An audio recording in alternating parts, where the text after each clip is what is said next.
It is so cold today. My sister and I just got our hair cut and it was freezing. It was freezing in the car, it was freezing walking into the hairdressers, and it was freezing getting our hair cut. So now that I'm home, I'm in some comfy clothes, some super fluffy track pants. I think it's a great time to do an ultimate book vlog and start with updating my book journal.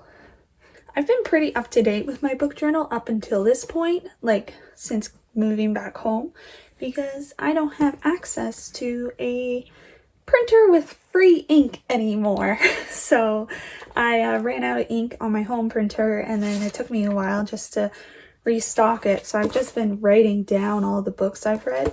So I've got some new ink. I'm going to replace the cartridges in my printer and update it and just finish this year off and start my new year of journaling and goals, which I'm so excited. And I've already read 2 books this year.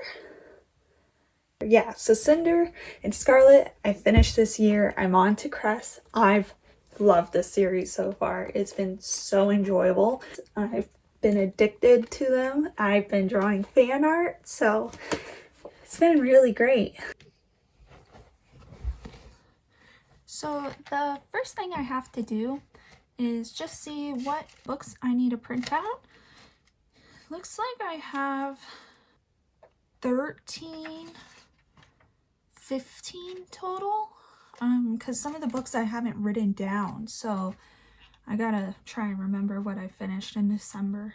So I'm just gonna start looking at these book covers and add them to my InDesign, or not InDesign, my Illustrator app to prep them for print. I might even start looking up some book covers of books on my TBR, which I will talk about in a bit. Hello? Hi, baby! Hello, little girl. Say hi. You're not quite looking at the camera, but that's okay.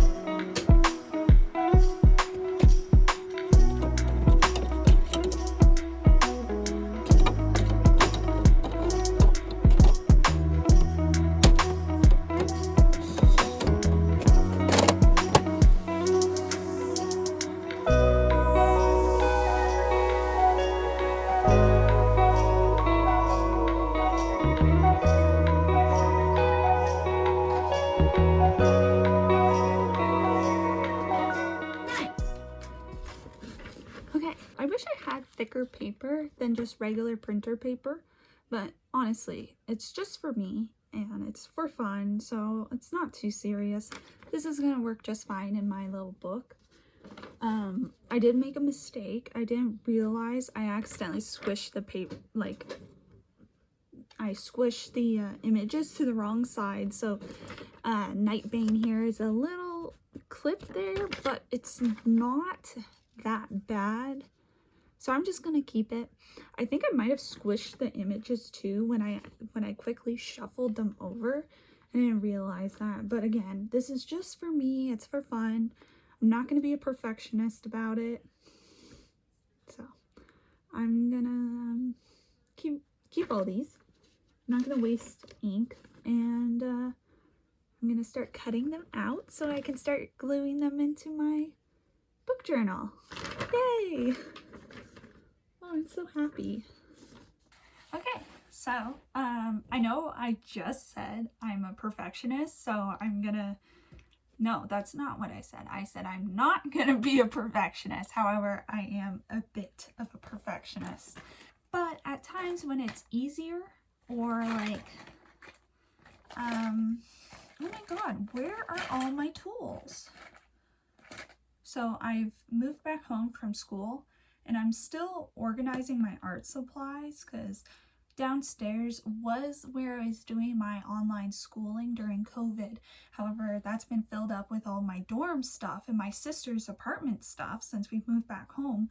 So I don't have like a designated art spot anymore, and it's a mess. It's a mess, and I keep losing my stuff.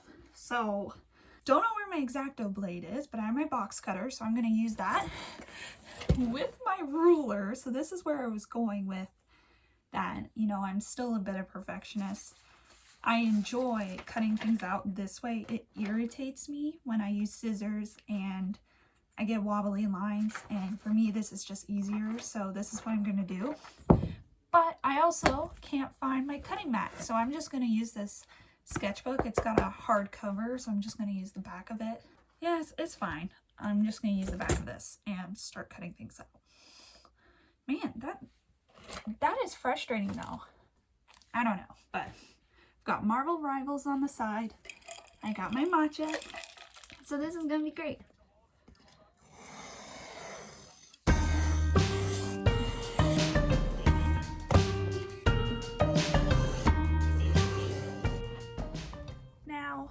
There's a good chance I've run out of double-sided tape or I've misplaced it. Either or, I don't have any, so I'm just going to use a glue stick and start gluing them in. And then I'll bring in a pen and add the ratings afterwards. So I'm just going to get going with that.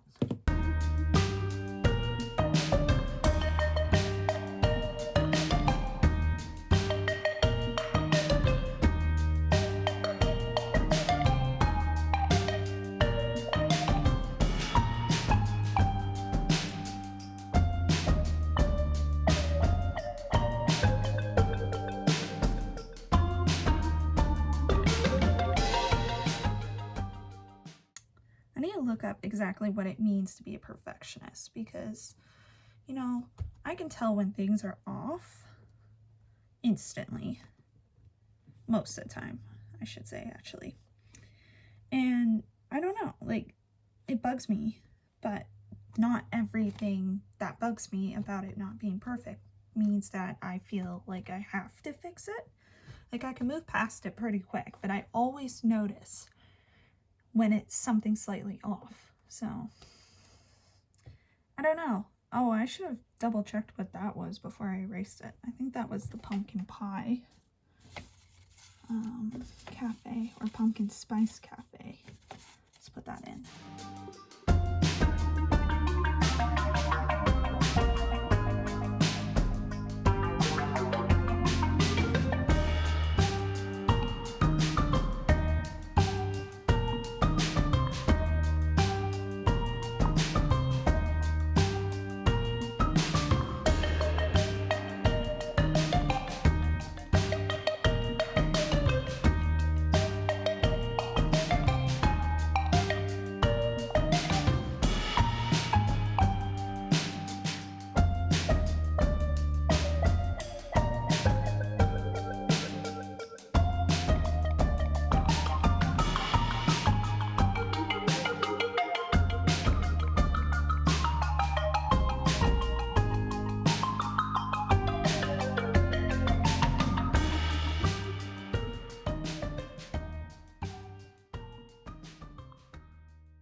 So these books, I think, range from September to October. You can see that these are more of the seasonal books I read in October, more spooky vibes. And then November, I think I only read 2 books. And then December, I only read 2 books. So much slower month of reading, but that's okay. I was busy celebrating, getting ready for Christmas, so that's all right. But gosh, I'm happy this filled. And now I just need to draw the little hearts and put the ratings underneath, but I'm so happy with this. So on this page, I want to do my 2024 top 5 reads. And I did last year do like an overall ranking of all the books I read, but I don't think I want to do that because I don't have free ink anymore. So I'm just going to do something like this. Maybe do my top 5 genres. Yeah, like I did top 5 genres the amount of books I've read. So I might do a combination of this page and this page. And then I can start. Oh, I need to finish up this page. I definitely want to create another bingo board and a reading goal. But I think maybe instead of random books like this, I'm going to make it my TBR. I'm going to rate all the books that are in my TBR in a book bingo sheet. And then that way, maybe I'll be more encouraged with finishing it. I like that idea. But I gotta remember, this is August, so I reached my goal 4 months before the new year, so that's pretty awesome. I need to replace those lights, but that'll be in a different video. So, oops. So I mentioned I'm gonna do a bingo sheet of all of my TBR or even DNFs. I think there's a few DNFs that I just started reading, but it wasn't the right time, that I definitely want to get back to. So maybe I'll include DNFs in my bingo sheet, but I'm going to pull all those books down so I can see them when I make my bingo sheet, and then make sure I have enough, because I don't know if I'm going to do a 4x4 or 5x5, so I'm going to judge that based on how many books I decide to pull down. So I'm just going to go ahead and do that. Oh, hold on, you guys see Nuna. She's looking really cute. Look at her. Look at the little toes. Oh my goodness. You're so sweet. Okay. So I lied. I'm not pulling down all the books. I know these books are all on my TBR, so I'm just gonna leave them here. Take off the 2 books that I have read in the Lunar Chronicles. There we go. But the rest, I need to find on my bookshelf.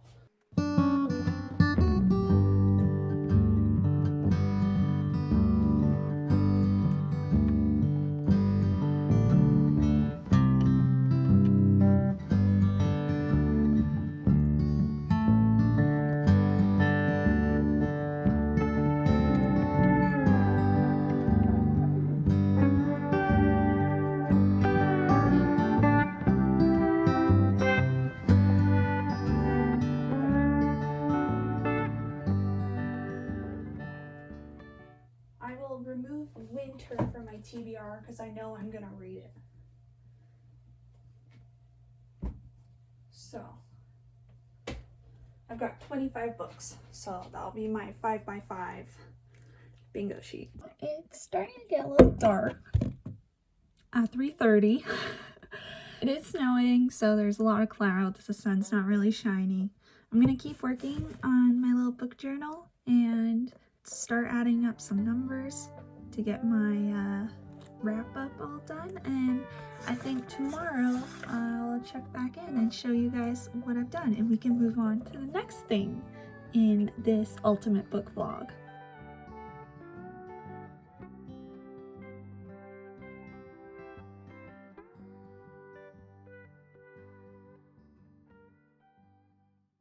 Good morning, everybody. It's a brand new day, and last night I finished up my book journal. I've updated my 2024 wrap-up with all of the stats that I like to include, and I'm so proud of myself. I read 40 books this year, which is way more than I read last year, or I guess 2023.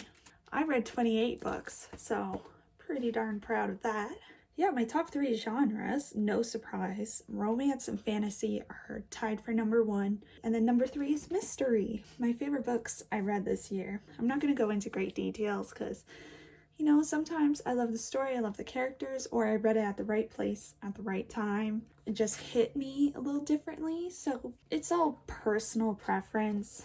It's not going to be some super sophisticated breakdown of why these books are the best. It's just what I liked. So number 1, Emily Wilde's Encyclopedia of Fairies. Love that book. Number 2, I have, which actually was not rated a 5-star. It was like a 4.5 star, but I think about that book a lot. I loved it, so it's basically a 5-star, and that is A Good Girl's Guide to Murder. Their top book of the year is Girl Abroad. This one I think is especially read it at the right time, right place. Ate it up. I read it so fast. Then I have the first 2 books of Lightlark and Nightbane. Loved this series. I was addicted to these books and I read them back to back, and then I had to wait for Skyshade to come out, which I was a little disappointed when I read Skyshade because I love these 2 so much. And it's because I'm Team Oro. So don't hate me, okay? Okay. I can see why people love Grimm. I don't know. I don't want to get into this. But the first 2 I loved so much. So that's great. Starting off my 2025 spreads, I have my TBR book bingo sheet. I ended up having 25 books listed on my TBR here. My goal is to read at least 20 of them. I almost did 15, but I really want to challenge myself. I'm pretty good with reading all the books I've got, but I've got one cubicle shelf that's full of TBR front and behind, and then I've got all these new books I've got for Christmas and holiday spending, so I got quite a bit queued up, so I really want to start knocking some out. Yeah, so, and I did it in a fun little way, so hopefully that will be very encouraging, very motivating. The next page I have, it kind of helps with knocking out the TBR, is a series tracker. So the little gray highlighted spots are the books I have read in the series, but they're gray because I've done it in a previous year, where the color represents that I've read that book this year. So I have 8 series I want to try and finish this year. And the next page I have is a monthly tracker. I plan to go through month by month, filling up this graph with how many books I've read, and then list the number of pages. And then that leads to my 2025 book tracker, which is just sticking all the books in with their ratings and starting this year off with 2 5-star reads. So I'm very happy about that. It might be because the most recent books I've read before these 2, I didn't love. So when I read these 2, I was like, oh my God, this is so good. This is so exciting. So yeah, that might be why it's very generous with these 2. But honestly, I'm loving them. I'm drawing fan art, which is usually a great sign. So I think the 5 stars are well deserved in my opinion. But those are all the spreads I've done. Now that that is done, I am going to start working on Mr. Chipmunk. And for those of you who don't know, Mr. Chipmunk was my narrative thesis project in my last year of school. And I finished the book. It was a finished story, and I had it up on my portfolio website, my grad site. I was very proud of it. However, it was only a couple of pages, and I'm trying to fill it out so that I can actually get it printed and self-publish it. I'm so excited. I'm getting so I don't know what I'm saying. I'm excited. Houses my light table. Oops. It also houses all of my Mr. Chipmunk traditional linears and some process work. But what I want to find, here it is. No, this is the old one. This was the original cover of my Mr. Chipmunk Lives at the Zoo. And looking at it here, I hate it. I hate it so much. But this was before I took it and did my second version, which looks like this. And it is definitely better than this one. However, when I got to the point of redoing this cover, it was near the end of my project. So I definitely rushed getting this cover done before the end, which is not good because the cover is the first thing people are going to see and they're 100% going to judge the book on the cover. So it needs to be, I was going to say perfect, but it just needs to be better. It needs to be eye-catching. For those of you who are curious why this one wasn't working, it's because the flamingos back here, they draw too much attention. the colors, the bright pink and the blue, it steals away the attention from Mr. Chipmunk, and it fades awkwardly here because I didn't know how to transition it. It looks fine when it's just linears, but when I try and add the colors and textures, it just didn't look right. I like the idea of having more animals on the cover, but I think I need to focus on Mr. Chipmunk more. And then same with the back covers. The back covers were kind of plain, and that's fine. It's just the back cover. It's going to be filled with the summary and all that, but like, this is not my best work. Gotta fix that. I got stumped pretty quickly when I started my thumbnails. I wasn't in the right mindset. I took to Pinterest for some inspiration, but it wasn't helpful. I find it difficult to describe my personal style, but I would definitely say that Mr. Chipmunk embraces negative space and simplified shapes with more of an interest in textures. And the covers I kept seeing on Pinterest were all super detailed with lots of textures and just general busyness. And I was feeling pretty defeated. I slept terribly, and honestly, at this point, I just felt like scrapping this whole segment of my YouTube video. But then I turned to my personal picture book collection, and I was able to find some beautiful book covers that aren't so busy and more similar to what my style of Mr. Chipmunk is. I started to feel a bit better, and this is when I have to take the time to step back and look at more than just one style of a thing. Once I reminded myself to embrace the negative space and my personal preferences when it comes to illustration, or at least in what I'm capable of, my personal preferences, I was starting to come up with some ideas that I was actually happy with, and I wasn't just drawing a blank anymore. So even though this vlog did not turn out the way I thought it would, I ran into quite a few different problems. I squished the images, flipped there. Where are all my tools? Don't know where my X-Acto blade is. Can't find my cutting mat. I've run out of double-sided tape, or I've misplaced it. It's a mess. Keep losing my stuff. Sometimes I was able to find solutions, sometimes I wasn't, and that's okay. I hope this shows that you don't have to have everything you think you need in order to do something or to be productive. Sometimes it's just learning to pivot and when to leave something behind, but not fall behind by not doing something else. So I hope all of you guys enjoyed this video. I cannot wait to see you in the next one. I've got some fun ideas and some not so fun ideas, but it'll be fun to watch. So hope you guys are looking forward to it. Have a beautiful day, and I'll see you in the next one. Bye.